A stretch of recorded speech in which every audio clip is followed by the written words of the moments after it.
Hello. Hello, ఎవరు? నేనండి, అభిషేనండి. ఆడు వచ్చాడంటే పెద్ద తలనొప్పరా. వచ్చేసాడు రాడు. సారీ, అర్థం కాలే, మళ్ళీ చెప్పండి. అభిషేనండి. అద్దుసేనా? సారీ, నాకు తెలియదండి. మేడం, నేను మీకు తెలీదు కానీ మీరు నాకు తెలుసు మేడం. అవునా? ఎలా తెలుసండి మీకు? నేను మీ వెనక గత 2 సంవత్సరాల నుంచి తిరుగుతూనే ఉన్నా మేడం. ఎందుకలా? పని పాట లేదు బాబు.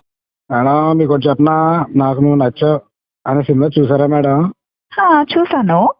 అదే మేడం, వెంకటేష్ గారు ఉంటారు కదా, నాకు నువ్వు పక్కనేటి మేడం. నచ్చావు? అవునండి, మీరు నాకు నచ్చారండి. అవునండి. ఆ, మ్మ్. లేకపోతే మాట రోగానివిరా నువ్వు. నోట్లో ఏముంటుందండి? పళ్ళండి. అవి రాలిపోతాయి. అయ్ బాబోయ్. మేడం, మీకు ఒకటి చెప్పనా? చెప్పండి. చింతపండులో ఉంటుంది పులుపు, మీరు ఉంటేనే నా లైఫ్ గెలుపు. అబ్బా, అచ్చా, మాటలు బాగా నేర్చావే.